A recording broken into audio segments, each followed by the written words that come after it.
En kruh bi rada kupila, pa ne vem, ali jih vidim, da imate tukaj dosti izbire, kaj imate v bistvu, kaj nam lahko ponudite? Ja, odvisno, kaj imate radi. Ali imate kruh radi iz polnozrnate moke, iz celega zrna, ko je zmeto, ali kakšne tip 850, ki je črna navadna moka. Pa je tip 850? To je recimo tale.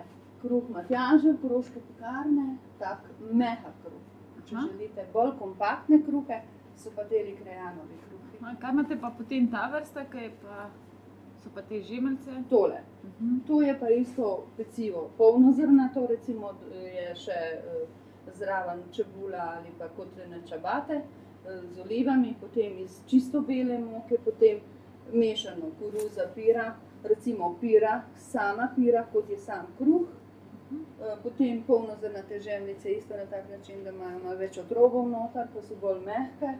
To od spodaj so pa sladkarije ali kako? Spodaj so pa isto polnozrnati. To moram pa poudariti, da tega res največ gre. Rogljičkov polnozrnati, spolnjeni z marmelado ali pa brez marmelade. A mislim, da mi dva pa kar rogljiček. Ne, jaz bi raje kruh. A bi raje kruh? Klasično. Kaj pa pri kruhu, katerega največ prodata, če že hoče kruh jesti, ne, če ne bi rogljička? Ne, jaz bi raje. Ja, polnozrnat kruh iz polnozrnate moke. Največ nekako gre tale Mihov, ki je iz 3 žit.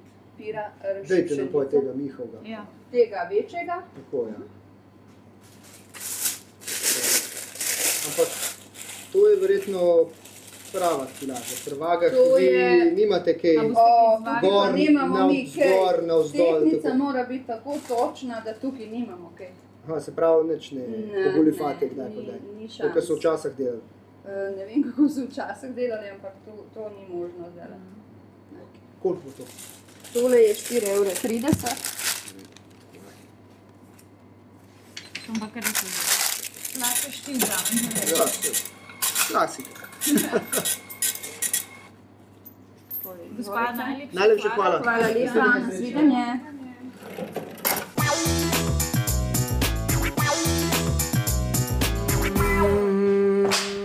Zdravo, ljubi.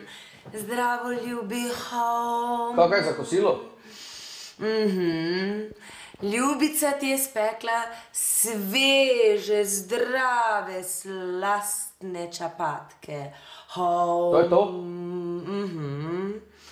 Ljubi, a veš, jaz sem se zdaj odločila, da se bom posvetila zdravi prehrani, kajti le to daje zdravo karmično energijo. In človek je to, kar je. Prav tega ne bi se jaz najel?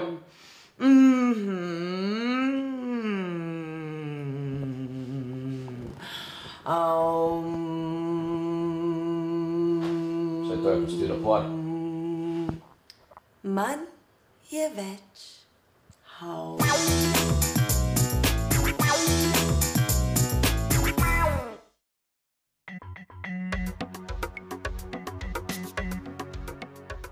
Že stari Egipčani so 6000 let pred našim stoletjem v grobove svojih faraonov polagali zrnje žita in krasili stene grobnic s slikami o peki kruha.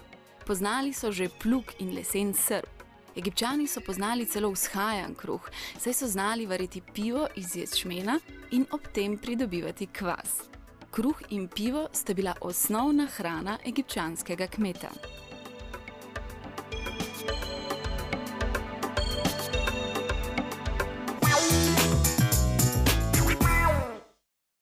Prejle v trgovini je Erik nakazal že našo naslednjo temo in to je sicer goljufanje pekov in goljufanje na tehtnici. Ana Monro je delala projekt pred nekaj leti na to temo, pekovske sodbe so to bile in z nami je Goro, ki bo malo več povedal o tem projektu. Ja, lep pozdrav.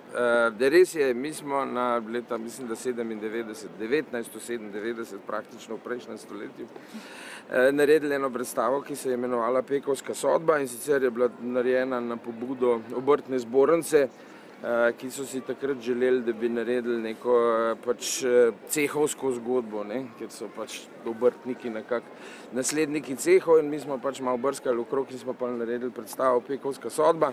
In tukaj za nami je Ljubljanca in tukaj čez Ljubljanco smo imeli mi škripce nategnjene in eno tako lepo kletko. Kamor smo po prejšnjem ritualu, pač obsodbi in najdi, pač pek je prodajal kruh in so ga dobili, je bil pač prelahak, ne?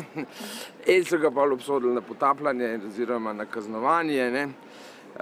S tem, da smo mi pač to malo drugače naredili, kakor je, ne? Da so peka najprej not namočili, ne? Pa so ga kar dolgo držali noter, pa je pol prišel ven, pa je malo jamral, da se slab diha, pa to, da če so zmešani.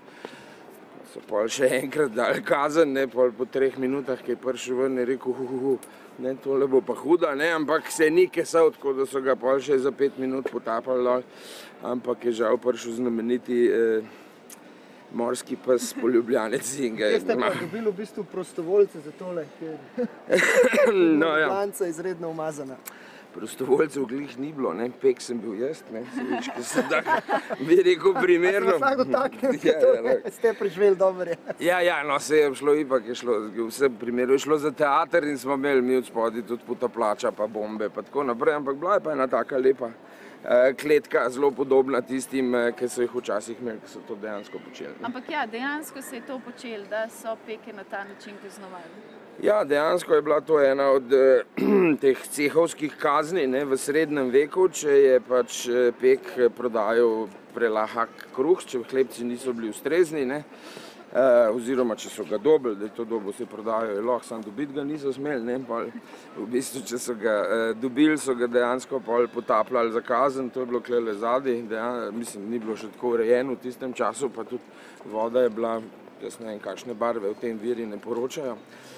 In so ga pol malo potapljali, ne. Goro, rekli ste, da ste bili vi v bistvu ta, rečemo temu po narekovaji revež, ki so vas spustili v tole umazano Ljubljanico. Čeprav moram pa reči, da glede na mojo težo pa velikost so uli, ki so me vlekli ven, pa not, kar so pihali, no, so se mi pritožvali. To se pravi, so bili bolj reveži, kakor... V resnici meni ni bilo hudega, ne. Čeprav voda pa ni tako umazana, kot bi si mislil, no, ker mene je bilo takrat kar malo strah iti not, pa to takrat kao bi bilo še zelo umazan, pa to bi si mislil, koža, pa kaj zim, kaj bilo vse, pa bilo čisto v redu.